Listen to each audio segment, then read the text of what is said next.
Hi, everyone. Welcome to Flameless Fireside this evening. We're super excited to have you with us for our third part in the Counterfeit Emotions program that has been put together by Curtis Morley. And we're super excited to have you back. So thanks for being with us, Curtis. And I am your host tonight. Thank you. I'm Celeste. Oh, you're welcome. I'm your host, Celeste, and I'm here with Everett and Joyce. And Corey is gracing us with his presence. So we're super excited about that and his little spy lair that he just put himself in. So this is part 3. Those of you who have been kind of joining in know quite a bit about Curtis, but we're going to give him just a few minutes to just give us catch up for those who might be watching for the first time, who he is, what brings him to writing this book, and a quick synopsis on how he chose to do this versus a business book. Go ahead, Curtis. Thanks. Mhm. So, as most of you will know, since you've been following us along on the 3-part series, I've been a businessman most of my life, entrepreneur, started several different companies, and wrote a book. The book it's right here. It's called The Entrepreneur's Paradox, and it's how to go from basement to buyout. And I was in the midst of writing my second business book when I had actually approaching 2 years now, when I had one of my best friends. He left this earth in a very tragic way, and he ended up taking his own life. And through my divorce and through all of the things that I had been going through, I'd been very diligently writing notes and writing down the inspiration that I've been getting as I've been going through my trials. And then this happened, and I was in the midst of writing my second business book, and I called my publisher and I said, I've got to write a different book. I've got to write a very different book, because I am not okay with Jerry leaving us. And I know that if he would have understood the difference between pain and misery and guilt versus shame, just those two pairs, not even all the rest, but specifically those two pairs, I think that he would have been able to make it through, and he'd still be with us. And tonight, I know our topic is faith versus fear, and that's also a really important one, is how to get rid of fear. And with counterfeit emotions, if it's okay, just to go through the 4 criteria Yep, really quickly. absolutely. So the 4 criteria to identify if an emotion is authentic or if it's a counterfeit emotion, the first is connection. Does this emotion connect me to myself, to others, to God, and to the truth? That's the first criteria. The second is direction. Where does this emotion take me? Does it take me forward or upward, or does it bring me together? If the direction is one of those 3, it's authentic. But the counterfeits, they only have one direction, and that is spinning back to itself, because each one of the counterfeit emotions needs more of that emotion to survive. Misery loves company because it needs more misery to survive. And all of the counterfeits, they need more of it. Shame needs more shame. All of them. Fear needs more fear. If you think about anxiety just builds anxiety. So that direction is just back to itself. That's the only direction it takes you. And then the third criteria is motivation. And what is the motivation behind this emotion? Is this emotion based in love and surrender, or is this emotion based in fear, which we're going to talk about tonight, and control, which we talked about last week? What is the motive behind this? What's my intention with this emotion? And the final criteria is valuation. Does this emotion value me as a divine being, as a child of God, as someone that is the offspring of the greatest being in the universe? Does that emotion value me as that, or Does it say I'm worthless? And does it say I'm worth less? Does this emotion compare me to others, compare me to my future or past self? Or does it truly see the present value of me and of you? Does it see the value of not just myself, but does it see the value of you? And so those are the four criteria to be able to understand if an emotion is authentic or if it's counterfeit. Awesome. Well, thank you. Thank you for that quick recap. I'm gonna And yeah, and I love how you go over those turn 4 on my steps, because light. as we move into faith versus fear, and then moving then on to peace, which you'll explain does not have a counterfeit, it's the only one that doesn't have a counterfeit. Um, it's interesting that we are going to need to know those steps and relate to those to understand the difference between the counterfeit and the authentic emotions. So, okay, so we're going to start out with faith versus fear.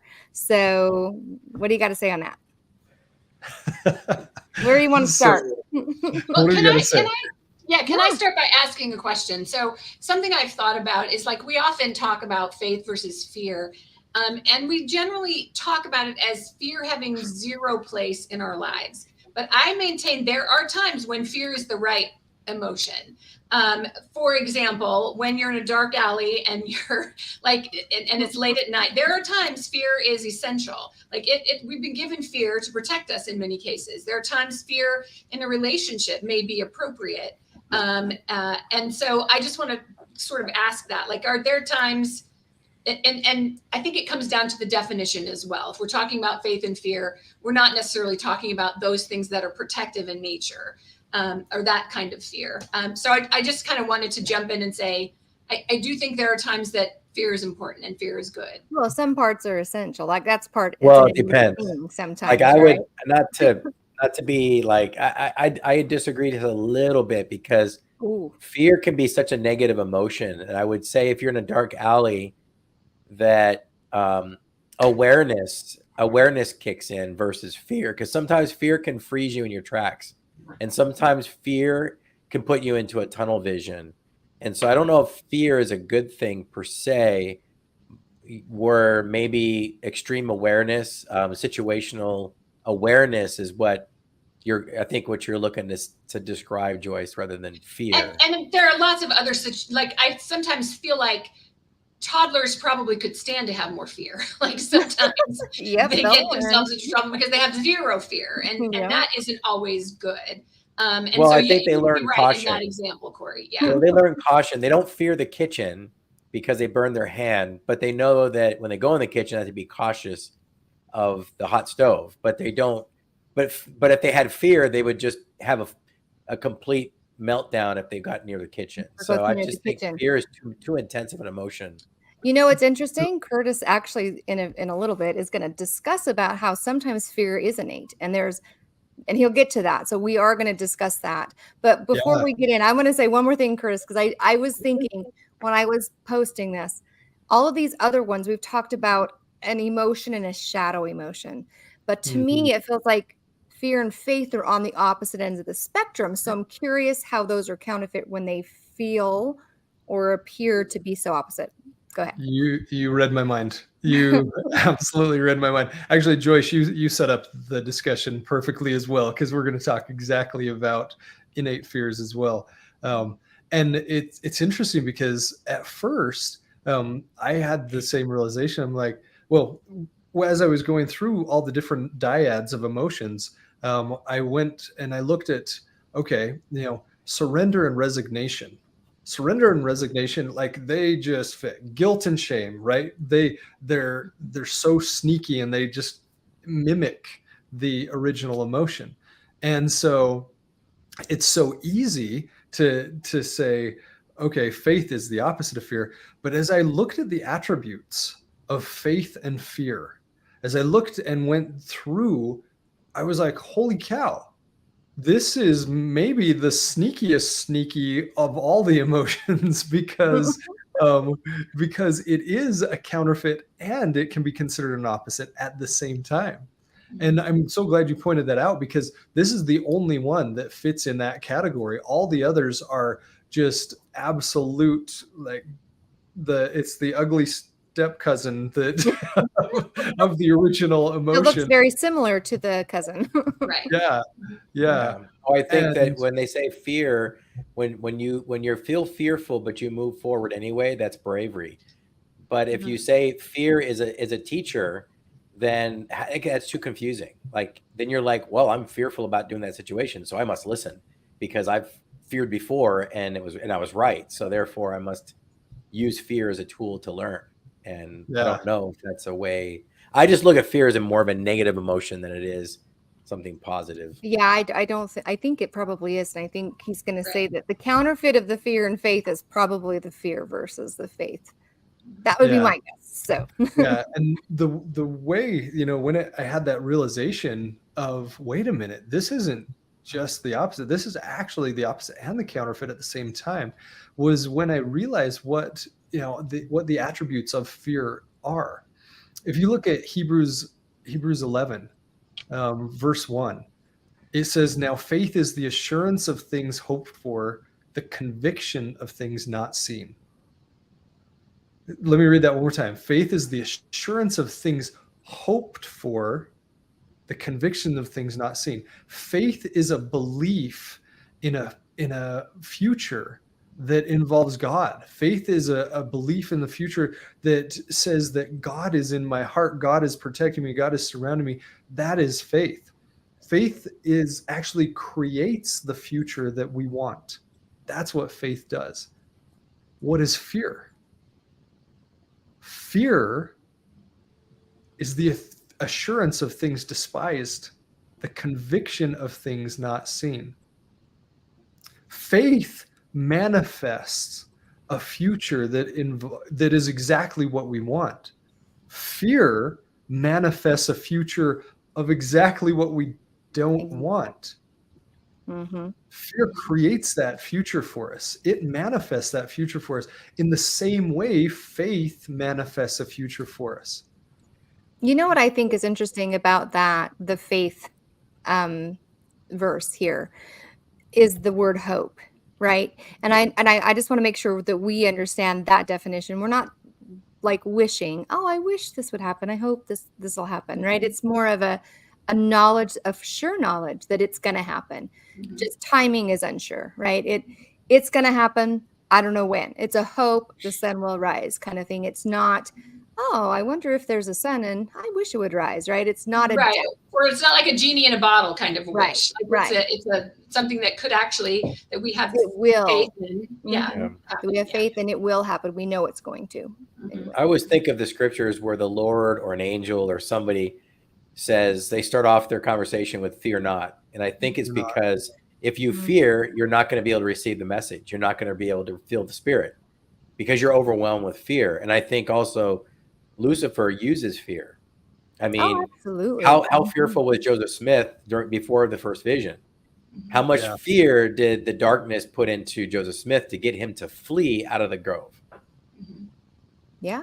Snapping of sticks and the darkness and hearing voices and all the things he was going through. What was the emotion that he was trying to induce in Joseph Smith? Yeah. And that's the ironic thing, is that as I've said through this whole thing, this whole 3-part series, is that I feel like Satan is the source of the counterfeit. Like it's always his tool to use that is shadowing the authentic emotion that Christ uses. That's kind of my thought. So I agree with you, Corey. Yeah. Go ahead, absolutely. Curtis. I know we kind of cut you off there. Go ahead. No, absolutely. That's right on. Is that if you look at the physiological response to fear, there's 4. Traditionally we thought there were 2 responses: fight or flight. But fear actually creates up to 4 responses: fight or flight, fawn, or freeze. Oh. And this distress response is physiologically something happens. And Corey, like you nailed it, because when we fear, we do not receive inspiration. We do not feel the spirit. All we feel is that intense gripping feeling in our chest of, I've got to escape, or I've got to fight, or I've got to, and we're not in a state where we can feel the Spirit when we're like that. And going back to Joyce's previous comment and looking at the innate fears, and actually let's get our listeners to chime in here. Everybody go to the comments.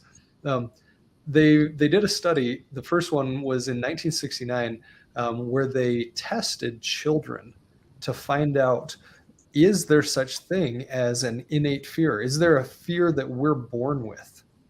And what they found was fascinating. They found that we're born with two fears. Yep. And so let's see if our listeners can chime in. What do you think the two fears are that that we're born with? Let's see if any of them is going to participate. Sometimes we get some. I think I know what these two are. Everett, do you know which ones they are? Yeah. Do you know what they are, Celeste? I do, because I inputted the information for Curtis. Oh, okay. But no, I would have kind of guessed. I probably wouldn't have been as specific as what he does list, but I think I've read this study before at some point in the past. So here's a guess from our audience. Speaking, I love that. Fear of public speaking. Hey, only in sacrament meeting. It's bad enough when you're like have a fear of public speaking. You're talking in sacrament meeting, and then like 5 kids are screaming their heads off in the middle of it, and you're like, do I stop? Do I wait? No one can hear me. Anyways. No, it's always nerve-wracking when you're speaking. You see people nodding off. You're like, oh no. Okay. I suck really bad. We got one correct. The answer. Oh, fear of falling. Fear of falling. That's I one. don't know. You want to take a guess, Joyce, what the other one is? Corey? Well, the only one I think of is like fear of abandonment or something, having to do with being left alone. But yeah, I would say fear of loss. Fear of loss. I'll give you a hint. Crank up the volume. Loud noises. There it is. There you go. Fear of dying. The only two inherent fears we have as children are falling and loud noises. It's not snakes. It's not public speaking, although those are both pretty scary. It's not spiders. It's not knives. It's not weapon.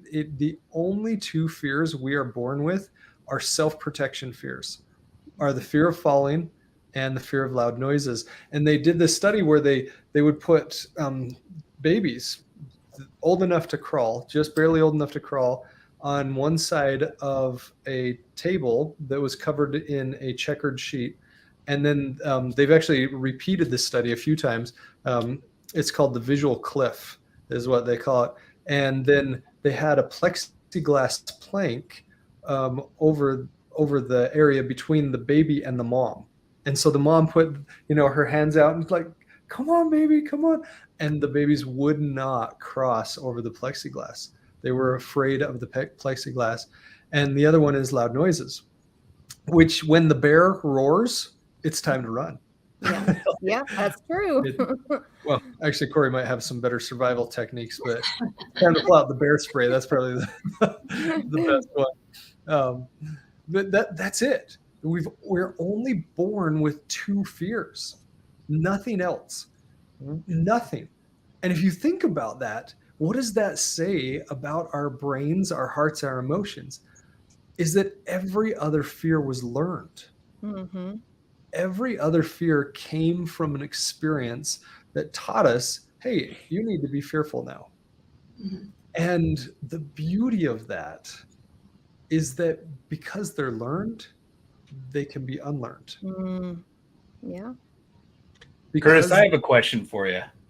Yeah. Do you think the Lord ever uses fear to kind of speak to us in a way of like, hey, that's danger, and I'm going to instill fear in you just so you're like, I don't want to go there? Like maybe you're heading into a situation where you're like, this is not good. And suddenly you're like, something's not right here, and it's kind of freaking me out, and I'm going the other way. Do you think that ever happens?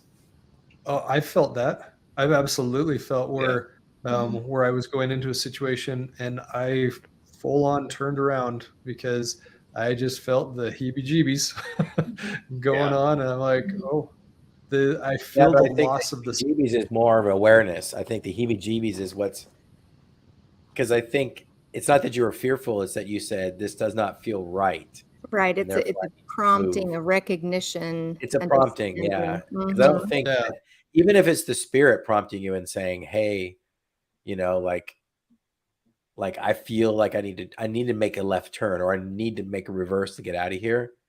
I think that the spirit can prompt you in the same feeling of a heebie-jeebie, but not through fear. I Yeah. don't think the Right. I And think part works of that through fear. heebie-jeebie. I think I call it heebie-jeebie spidey is sense. I think a part of that technical heebie-jeebie term. is I call it the spidey sense. Like you just have Ah, this. spidey sense. You know, I kind Right. of think of the terms anytime we talk about being scared or fearful or whatever, I kind of feel like in our culture currently, we use that word a lot. Like I'm scared, like all these different ways to be scared. And I've tried it with my kids even from a young age. Like if they're startled, they'll go, "Oh, that scared me." I'm like, "Well, you were startled," right? I try because I think we do use fear. We use scared in like all different areas where it's like, Yeah. there's actually a different word that actually should be used in that position. So I think sometimes that's why we kind of get confused with what exactly is fear. Because Startled is the adrenaline burst right. that gets your body ready for flight. Yeah. You're Like like, ah, a rock is falling off a cliff and you hear it coming towards you. You're like, yep. every part of your body just explodes with adrenaline, and then you start to run, you know, get out of the way. Yeah. Yeah. And going back to Everett's comment, I believe that it's the loss of the spirit that causes the heebie-jeebies. Like I've been in a situation where I did not intend to, and I walked into this place and I'm like, holy cow, I just felt the spirit leave. It's time for me to go with it. And so yeah. Could be. I don't know. I've kind of had the Heavenly Father's definitely saying, you know, you need to go somewhere or do something. It's not necessarily I'm in a bad place. It's just, hey, I need you aware and I need you out of that situation. Again, I would use a prompting. That would be the term I would use. Yeah. But it is an awareness. It's like all of a sudden you hear and you can see and everything's just like lit up really bright, like you're aware of what is going on around you. Your senses are heightened. Yeah. So I That reminds me of like that awareness. That awareness reminds me of what you were talking about, Celeste, is James Thurberg. He talks about this. He says, "Let us not look back in anger nor forward in fear, but around in awareness." Yeah, And exactly. you know, he talks about like a lot of fears are developed because of resentment about things of the past. So a lot of times we make mistakes in the past, they embarrass us or shame us, and therefore we're afraid of repeating those things. And so therefore we tend to live in the past a lot and fear the future because of our resentments of the past. And so we're never quite living in the present. So Well, right. Just Curtis was just saying that, like as a kid, we experience something and then we learn, ooh, I shouldn't do yeah, that. that wasn't I'm cool. afraid of that. I should not. I don't want to do that again. I didn't like that experience, so therefore I That don't was like not fun. spiders anymore. Well, Yeah. and I will just say that I do think sometimes whether it's awareness, whatever, sometimes for me, what it feels like is fear. And maybe it's the Holy Ghost actually giving me a warning. Maybe it's heebie-jeebies, but what I experience and what I feel. So it's a kind of a semantics thing. Like, so I think you can say, yeah, maybe it is awareness and so on. But what we feel in the moment is, I can't do that, or I've got to change direction, or, something along those lines. And so we experience it as fear, which I think can be valuable. So that was my only point, is that sometimes the Lord uses that sense of fear to get us out of a bad situation, to let us know, don't go that direction. So that's kind of my point. Whatever we call it, it's that internal feeling of warning. Right. I would It's a agree with that. warning. Absolutely. Yeah, I think we were calling it like awareness or Yeah. you know. Corey's trying to rebrand the term. No, I think spot on. I think it is a warning, and how you react to that warning depends on Corey's really, cool and calm and collected in those kind of situations. So he's like, that's all right. I'm just going to pull out my really ninja moves and all my stuff and I'll be fine. Yeah. Whereas someone like me is like, oh, dang, I don't have any ninja skills, so I got to run, right? So I guess it just depends on your talent level. But anyway, back to you, Curtis. What do you got to say? Well, something that Corey said is what Seneca also said. And actually, my friend, before we get to Seneca, my friend Richard Vass, he coined a phrase. He said that perplexing on the past produces pain. Fretting on the future fuels fear. Only the present provides peace and power. Oh, I like that. And one more time, perplexing on the past produces pain. Fretting on the future fuels fear. Only the present provides peace and power. Mm. And there's a reason for that. Sounds like an Uruguay saying. I love it. Yeah. Well, I've heard people say you can't change the past and you can't predict the future, so just live in the present. Yeah. Well, or as they say on Kung Fu Panda, the past is history, the future is a mystery. That's why the present is called a gift. Mm. So, Those of us who have never seen that. Anyway, go ahead, Curtis. yeah, I don't know if I got that correct, but something along those lines. Anyways, That was very well quoted, Everett. Yeah. I've seen that too many times with my kids. Okay, sorry. I'll quit interrupting. Go ahead. I love it. I love it. Yeah, and it's really interesting. So I love the Stoics. I love studying the Stoics, the Marcus Aurelius, and one of my favorites is Seneca. And Seneca has this phenomenal quote that he said that that we suffer more in imagination than in reality. That's so true. So true. I mean, spot on. No my doubt. gosh. Yeah. And tonight we're gonna talk about how to get out of fear and into faith. And what Seneca said right here, we suffer more in imagination than in reality, is exactly the key to get out of fear. Keeping in mind that besides falling and loud noises, every fear that we have is learned. We didn't know that snakes were scary until there was a scary snake. We didn't know that knives were dangerous until there was a dangerous knife. We didn't know any of that, and we had no fear around it. The clowns, even. I mean, seriously, clowns. Clowns were cool when I was a kid. I will never understand people's fear of clowns. I just don't get it.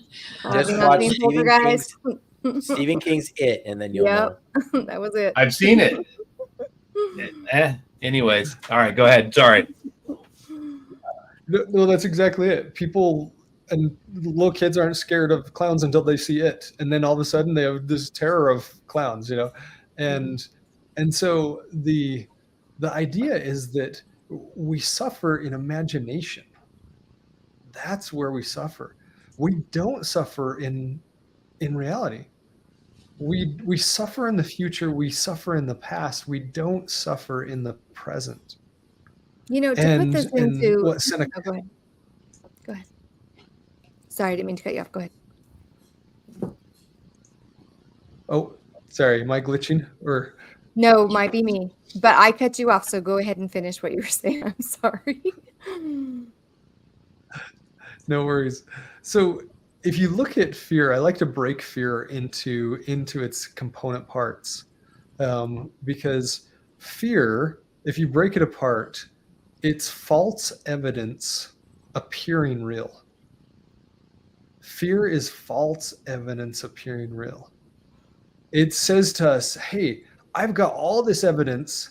It may or may not be true, but I've got all this evidence that looks like it's real. And we suffer in imagination, not in reality. And that's what the imagination does to us. And fear actually, to the extreme, turns into anxiety and panic attacks and other things. And just like all the other emotions, that direction is that it just keeps coming back to itself. Fear fuels fear. Right. Fear breeds that's fear. Probably why people don't. That's why people don't move forward after a horrible divorce, and then they try to meet somebody, and then they have all these presumptions. Oh, this guy's going to be just like my ex, or oh, this guy's just going to be like any other guy, and they have all of these presumptions.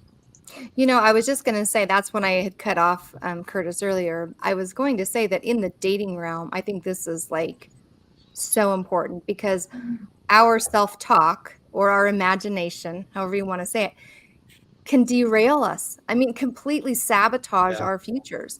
And so if our self-thought, our self-talk, our imagination, our interpretation of where we're heading, where we've been, whatever, is negative, if it is fearful, if it lacks the positive faith in knowing that the Lord has me and there's hope here. I know at some point this is going to come about. Like, I think it can stop people dead in their tracks and put them right into that spiral, right? Like you've talked about, and they're just go round and round and round, and there's no progression in any relationships because they're feeding themselves negative storylines. Just like Corey was just saying, and they come up with narratives and they sabotage the whole situation. Yeah. And Celeste, let's dive into that. Okay. Like the actual self-talk.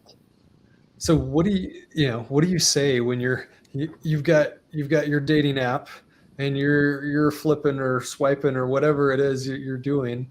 I didn't swipe. I didn't like that, but go ahead. Just kidding. And what is that self-talk that fear just shouts in your head? Are you talking to me right now? Yeah, okay. So I know that for me, when I first entered into the singles realm and I was trying to figure out what I was doing after 25-year marriage, I was clueless.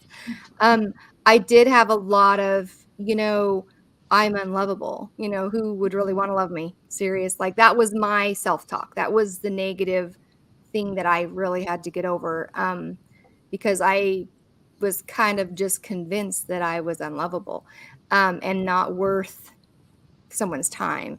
So at first I was kind of like, are these people are they authentic? But they probably were. It was just my fear of, I don't know, because no one really would want to love me. So, which again is what you're saying. It's like that negative talk, that fear of rejection is going to keep me stuck versus just hope and knowing that the Lord had, options for me ahead. Celeste found out that she was worthy of love when she had 5 Indian guys the first day reaching out to her and told her that they were in love with her.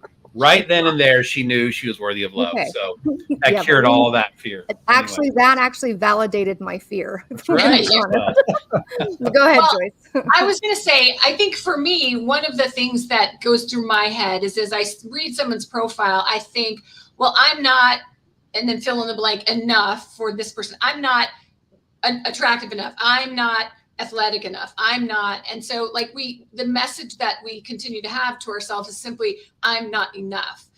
Because we sort of like presume, well, he probably wants this. I'm not enough of that. So I think, that ultimately is a fear that I'm not enough. Like that's a big fear. Yeah. And I'm so glad you brought that up because that feeling of I'm not enough, that's behind the fear. And the fear itself, it talks like this. It says, well, what if I'm not enough for that person? Or what if this guy's a scumbag? Or what if I get into a relationship and I get hurt? And what if? Okay. The country song comes to mind, the What If song. Anyway. I don't know that song. Maybe we'll have to play that as back. Yes, it's a good one because it starts out with the girls, what if, all of those things you just said. And then he comes back, he's like, but what if I was made for you and you were made for me? And what if, this was meant to be? Like he goes into the opposite what ifs. But yes, I think you're absolutely spot on. We do, probably all of us. What if this happens? What if this happens? Right. And it sticks us. Yeah. Fear doesn't live in the present. Fear lives in the future. Fear is all of those what ifs. And when we talk about fear, we say we let ourselves believe the what ifs, just like Seneca said, we suffer in imagination. That's the what if. What if I'm attracted to him and he's not attracted to me? What if I'm in love with her and she's She thinks I'm a dirtbag. What if, you name it. There's so many what ifs. They're endless. Mm-hmm. Yeah, And I posted a thing about fear makes the wolf bigger than he really is. It's a German proverb. Yeah, And so that's so it's like, true. Yeah. I think on any of it, like I think that, but consider how powerful that is. Consider why Satan likes to harness that and just throw it at us, because he recognizes if he can get us in a state of fear, he stops our progression. He stops us dead in our tracks, and fear doesn't coexist very well with faith. And so if he can get us stuck in fear, get us stuck and not moving anywhere, it also removes us from a lot of the faith as well. And gosh, perfect little equation for him. Yeah. And the secret, the model of how to get out of fear is just one letter. Oh, All you have one to do letter. is one letter. That's it. Is Do you we take get a guess? Oh. Oh yeah, sure. Let's go I'm for like, it. I don't know. I don't know if anyone What had a is- guess, but I was like, What is ooh. the one letter that can change fear into power? Yep, you're right, Celeste. I don't know. No, I don't even know where I'm going I. at, but It's I, right? it's I. It's F. Oh, F. Oh, F. Is- Oh, I That's was what I was thinking gonna I say. knew it. That's why I was making the F sound. Yeah. Yeah. Yeah. Is Because it goes hour like that. That's how you say it. You just roll a little bit different. Power. Then it's So I'm that confused. changes it all right to power. How does Right. how does the F change this? Explain this to me. we take the F off and we throw it away, Okay. and we put an S on the end, and we change what if into what is, because we've got got to get rid of the F. We just got I to was- take it off. I was thinking of the word fear. You were talking what if, the F on if. Okay. Yes, Yeah. it makes What's more fear sense. have? Yeah, I was going I along was- with I this know, whole I'm thing like, I, fear. because I am the only one that can change fear to power. Like, Okay. I thought I had it all figured out. I was all clever and I was completely wrong. So So what fail if, for me. F for fail. I'll take your F, put it on myself. Fail. Good. All right. Nope, good. nope, we're not doing that. what if goes to what is? So What it is? now becomes- Everett Fear is chiming in now from now on. So I know, because I will Starting to do power that. fail. So Okay, So- explain what is. So listen to your emotions. I'm going to say a couple phrases and listen to your emotions and measure the physiological response that's happening in your body as I say these phrases. What if I'm not handsome enough? What if I'm not pretty enough? What if they don't like me? What if I really like them and they reject me? How does that feel? How does that feel in your body? It's scary, right? Like It's sad. Yeah. it's fearful, it's nervous, anxious, And all where those do you negative emotions. Yeah, where do you feel it? Where in your body do you feel it when I say, what if I'm not good enough? I think What in your if- heart. Mhm. What if I'm going to be alone for the rest of my life? Yeah, you feel that in your heart. You feel it in your heart, Joyce? What about you, Corey? Where do you feel those? So, I mean, I've thought about this before, and that's something I've worked on the last few years. Is like, I had that little wonder, like, oh my gosh, am I going to be single the rest of my life? And I came to the conclusion that I can't worry about the future. And so, what I've said, which drives some people crazy, is I say I'm happy being single right now. Right now, I have to be happy with who I am right now, which is a single person. Now in the future, if I become a married person, then I'll have to be happy being a married person. Like, I can't be a married person worried about being divorced again. Then you have this other fear. True. And you're always fearing in the future, and you're never enjoying the present. So right now I'm enjoying the present of being single. You are finding joy in the journey, Corey. Yeah. That's what you're doing, and that's awesome. So That is Curtis, I'm going to be honest. I don't know if I feel it. I think it's just in my head. For me personally, I recognize that because I do struggle with anxiety. It's something that I worked with a therapist for many years to kind of come up with tools and things.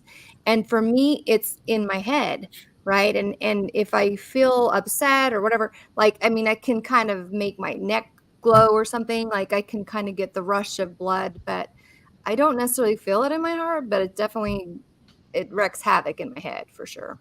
And what the scientists have found is that there is a generalized, actually, I there's a heat map of feelings. It's amazing. It's fascinating.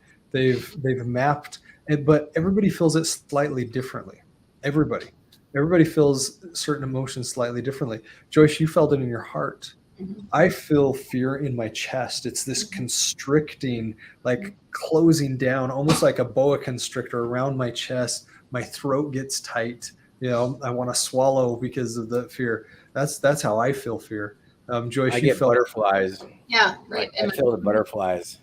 Oh, yeah, and Like you get that nervous stomach. yeah, and I'll actually post a heat map on the Counterfeit Emotions Facebook group so everybody can see the generalized, but again, it's generalized. Everybody feels it a little bit differently. A lot of people do. They feel fear in their head or behind their eyes they feel fear. But the heat map is fascinating to see, and I'll post that heat map on the group in Counterfeit Emotions. And now let's flip it. Now let's flip it and pay attention to how you feel with these sentences. So we're throwing the F away. We're throwing the F yeah. right away. And we are going to add an S on the end of that. And now listen to how you feel. What is in my power? What is God's plan for me? What is my next step? What is my goal? How did that feel? Everett, how did that feel? Light. Yeah, definitely. Yeah. It's more like positive, obviously. I think that it has hope. All of those kind of have hope because you can answer them in a positive way. I kind of go back. Oh, go ahead, Everett. Oh, go ahead. I was going to say, well, what's interesting is those statements, I kind of feel them. It's weird to say, but kind of in my lungs, which is, I know, weird, but it's just because it's like, I feel like I can breathe differently. Like those give me that sense of reassurance and calmness. And so like, I feel that peace move through my lungs. So it feels like a really weird thing to say, but yeah. Actually, it's not. Okay. It's not at all. That's actually really beautiful. It goes back to President Nelson's talk about metanoeo, which is the Greek definition of repentance, which means a change. It means a change in heart, in mind, and in breath. A change in breath. When we make those changes, and repentance is really just change. Like, if you look at another definition, it literally translates to change. And we change from that constricted, I can't breathe, holy cow, what's happening right now, to open and free and powerful. It feels powerful to say, what is it's almost like fear to faith, right? Like the fear is the constriction, the faith is or post repentance, and having that faith is what's freeing. Yeah. I really want to hear what Everett was going to say. I have a sense it's going to be really powerful. Go. Always. It'll be powerful. So with a big F. No, I think when it comes to those sort of things for me, what if, I always play it out in my mind, like, okay, what is the worst that could happen? And so I look at that what is as, what are my options type thing. So if I go and I approach a girl and she's pretty and she rejects me, all right, that's the worst that could happen. Or maybe she's just totally crazy or something and then just tells everybody I'm a weirdo. Okay, I guess that could happen, but that's pretty unlikely. So I kind of look at it like there's an old saying in sales, if you never ask, the answer is always no. So I always think that the what is kind of my options, and the what if is like, all right, the what if just leads me to look at what is potentially going to happen. So I don't know if that makes sense or not, but I'm always looking at the worst case scenario is really not as bad as I could make it out to be. So I could go back to the quote and say, all right, well, I can think about this all day long, or I can just reach out and give it a shot. And if it doesn't work out, all right, well, I tried. So, the technique of thinking things through is one of the things that my counselor had helped me to understand, to use as a tool. But when you go through them all, when you get done coming up with all your options, you need to rest your mind on the best one, right? You don't want to say, oh, this is the worst one, I'm going to dwell over here, because then that whole negative weight type of scenario. But yes, I think that's a good way to limit fear in circumstances where you may not have control. Yeah. And I also think there's a value in, like when we're going through those what ifs, to understand that we can't control all those outcomes. Maybe some of those things will happen, but I kind of, the what is the place where we say, but what I have the power to do. Exactly. Like this. Control So yeah, there are a lot of what ifs. Mm-hmm. There might be bad outcomes. We can't promise that just because we decide, we're going to have faith that nothing bad is ever going to happen. So sometimes those things will happen, but we still have things that we control. And if we can live in that place where we say, I'm going to live in the space where I can control these, and I'm just going to deal with the other things that happen. And I'm going to, have that faith that in the long run, things will work out. Amen. Yeah. I think there's a lot of people who look at all of the what ifs and it paralyzes their life, and they literally never get out of their basement because they're stuck on the what ifs. Absolutely. Instead of, what if? What if the worst thing that you can possibly imagine happens? Is it really going to be that bad? I think a lot of times the answer is no. I think that what freezes people even more sometimes is that they don't have the ability to say what if and sort of generate alternate outcomes. Sometimes they sit in a place that says, he won't ever like me. Like, they're not, what if I did this? What if he's not going to like me? This isn't going to turn out well. Yeah. This is going to be like, they're stuck in a place where they're not even willing to think about potential positive outcomes. They're stuck in a place that all they can see is, this is what my life experience has been. This is what's going to continue to happen. And that's fear. I mean, that's obviously very much fear instead of exercising faith. Well, the sad reality is they're definitely never going to like you if they never get a chance to meet you. Right. So, Agreed. You've already essentially gotten to the same place that you would get if you were rejected, only. But you did it without being rejected. Yeah, you rejected yourself. So, all right, Curtis, I see you're like over here. But Curtis is like, okay, see, this is why you don't ask me, Curtis, because then it goes on and on and on. So, all right. So, in the entrepreneur's paradox, because fear is actually one of the pitfalls of entrepreneurship. Is what if my business is going to fail? What if I can't make payroll? What if there's so many what ifs, and so there's an entire chapter dedicated to fear. Dedicated to getting out of fear in this. And I call it fear smashing. It's an exercise called fear smashing. And Everett, you're dead on. I'm actually going to translate a bunch of that over to the new Counterfeit Emotions book because it's called fear smashing, and it's looking fear straight in the face. And the crazy thing is that fear is a liar. Fear is an absolute liar. I love that country song. Oh, I love that song too, but go ahead. Oh, you got all the country lyrics on that one, but and it lives in the future, and it lives in distortion. Fear is a storyteller about the future. And we're the one writing it usually. We're writing the story. And when we write that story, we actually manifest a future we don't want. Right. We manifest that future in fear. And what Corey said, like coming back to the present, that's why what is so powerful, because is only present. Now. Yep. It's right now. And what you have control over. Love it. Yeah. And then that's where we can say, what is God's plan for me? And we can sit in that and say, you know what? No matter if I swipe left or right or anybody else swipes left or right, God's plan for me is great. You know, I was listening to like some conference talks since we're coming up on conference. I like to kind of recap the last ones. And I there was a conference talk and it was talking, had a little section about fear. And I thought it was a wonderful, and I'll share it here in a second, but it was a wonderful transition into we as saints, fear should not be where we're at, especially if we are living in the present, because presently we have a prophet. And so it said here, current conditions in the world have caused some to panic. As God's covenant children, we do not need to fear. The key is to follow the living prophet.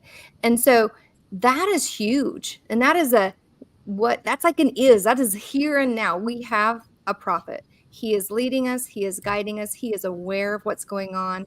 And I know this is more of a societal quote, but this can go for your dating realm as well. This could go for your personal life as well. Like he still leads us. He still is giving us counsel on how to have a better life and how to not fear the future, because we are covenant people and he is guiding us. And if he's guiding us, the Lord is telling him what to tell to us. So it's a fear transition from get out of fear, get to faith, which is what this is about. And I know you want to get on to peace because we only have, just a little bit, but we transition into faith and then we'll move on to peace for a second. Yeah. I love that quote. I really love that quote, because when we're into faith, when we let go of fear and we live in the present and we bring God into our lives, that's where faith comes in. And there's another dyad that is similar. It's the eustress versus distress. Eustress is excitement and distress is anxiety or extreme fear. So it's fear to the nth degree. And it's fascinating because physiologically, the two are almost exactly the same. Distress, your heart beats faster, your palms get sweaty, you start to perspirate. There's so many physiological changes that happen with anxiety. The crazy thing is, almost, and I do say almost because it's not the same, almost all of the same physiological changes happen with excitement, with eustress, eustress. Almost the exact same thing happens, except for some key differences. One of those is vasoconstriction, which actually closes down your blood vessels in your extremities to keep the blood inside. With fear, that's what happens. You actually shut down and you become less, your motor skills become less. With excitement, it actually opens up, it dilates the capillaries so that you are actually more physically adept when you're excited.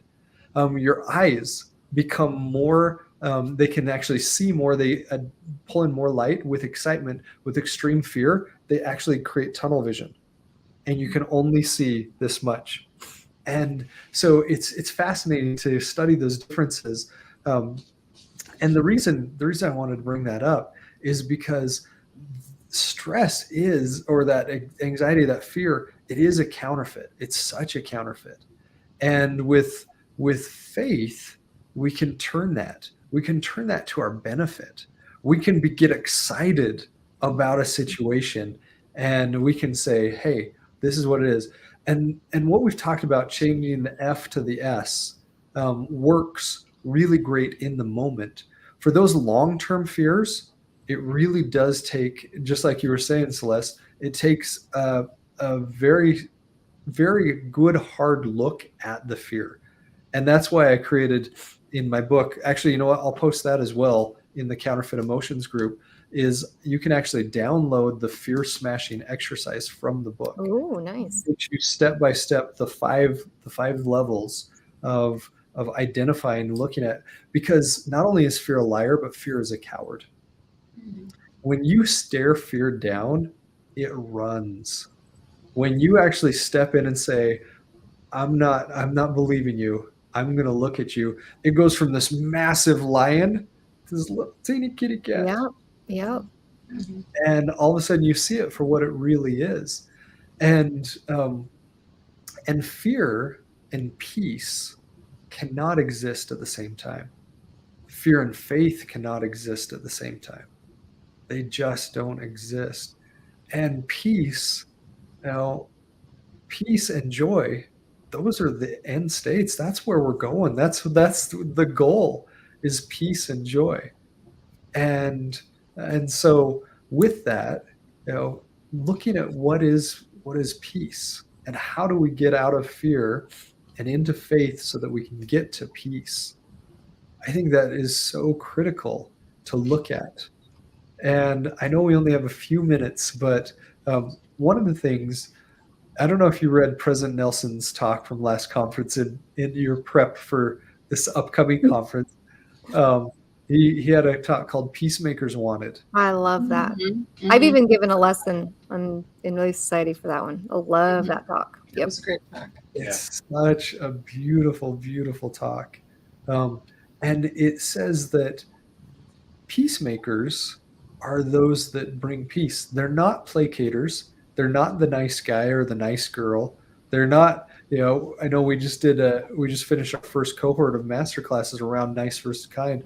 And we're going to do it again on October 9th. But the nice response is not being a peacemaker. That's being a doormat. That's being an appeaser.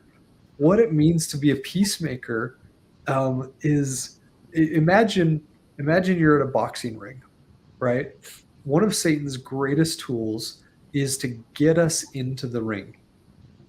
And imagine this big, strong guy with the gloves on, standing in the middle of the boxing ring. He's like, come on, let's go, let's fight. And he's this big guy. And for some reason, we get in the ring with him. For some reason, we step into that ring and we put on the gloves and we're like, let's go.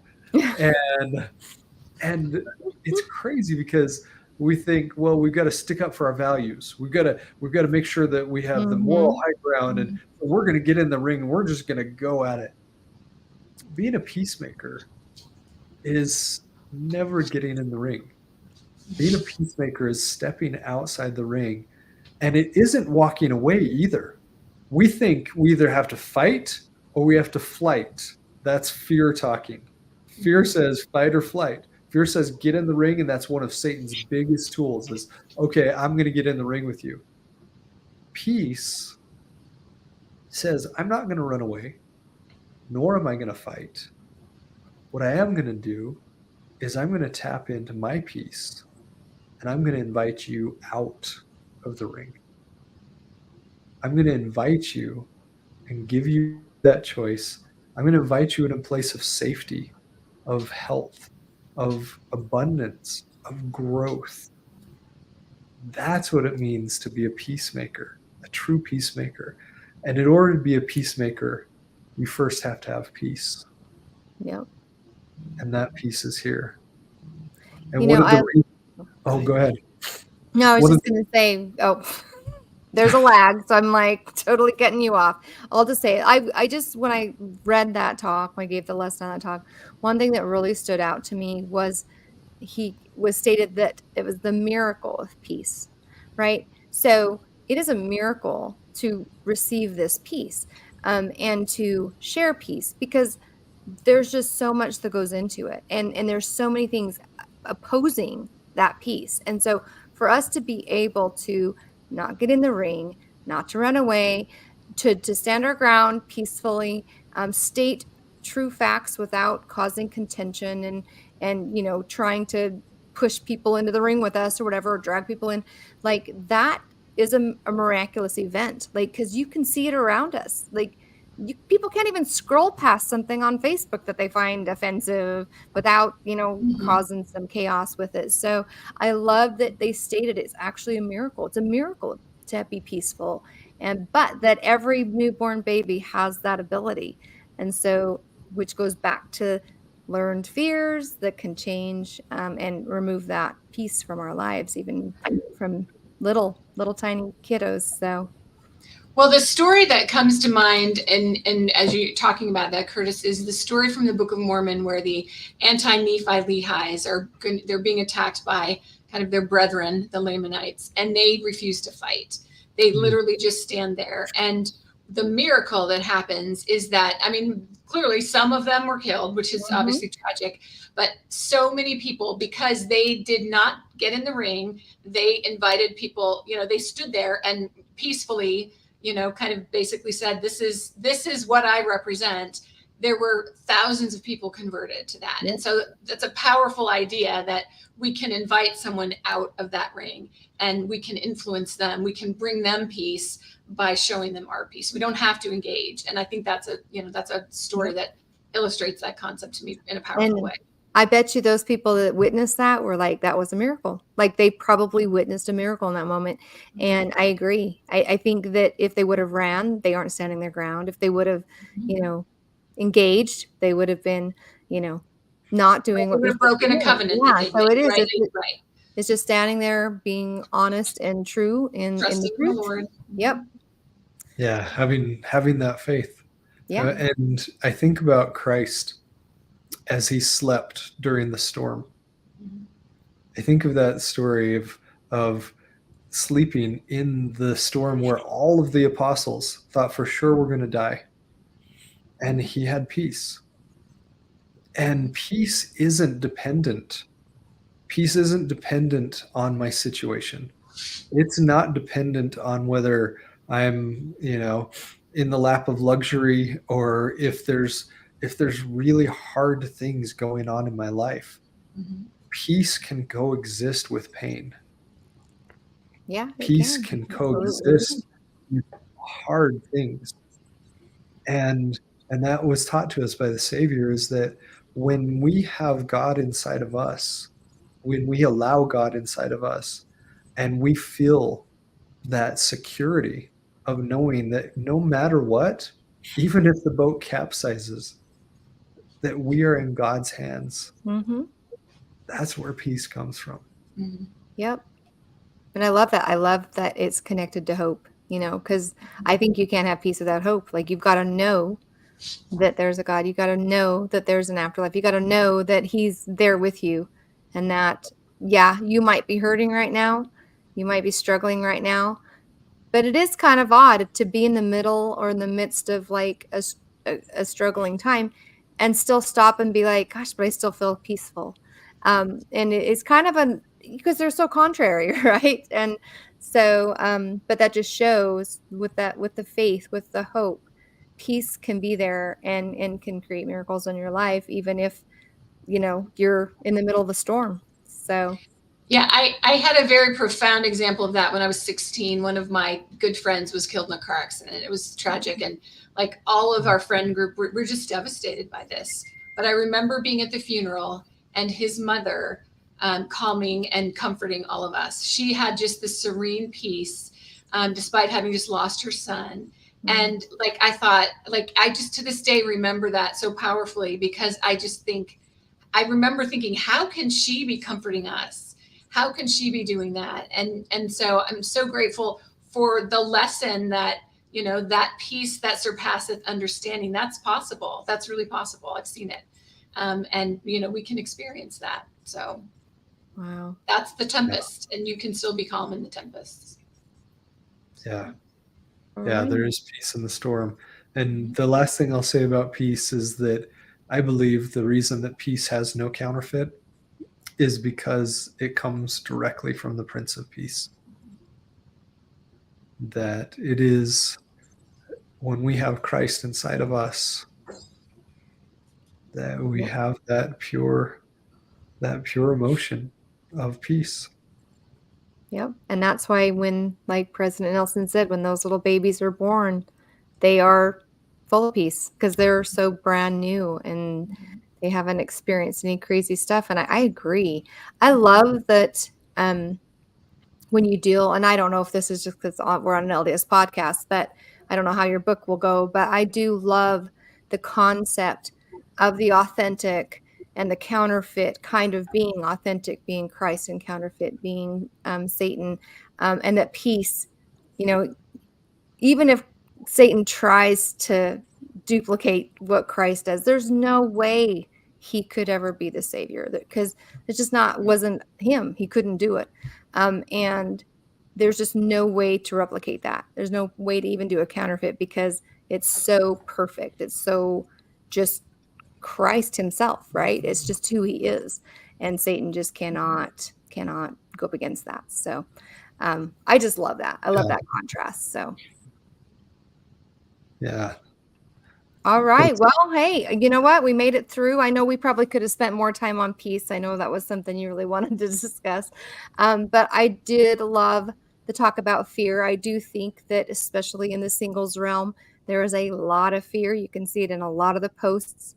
You can see it in a lot of just people's timidness and unwanting to go out and not wanting to go out and get themselves out there, because there is that chance of being hurt, and there is that fear involved. So I'm grateful for that we were able to share quite a bit on fear, because I hope that will help inspire those of you who might be kind of dancing around it to just get out there, have hope and faith in the fact that God knows you personally, and he has got options and plans for you, but you have to move forward, right? He can't drive a parked car. I know that was from one of the talks, right? So, but anyway, thank you so much for coming back, Curtis. This has been a wonderful 3-part series, and we wish you the best of luck. And I am still looking forward to my first edition with, your autograph on it. So anyway, with that being said, I did put the after party information in the chat. I also put it on our Facebook page. So we'll see you in about 5 minutes at the after party. Thank you, everyone, for coming. Have a good night. Bye. Thanks.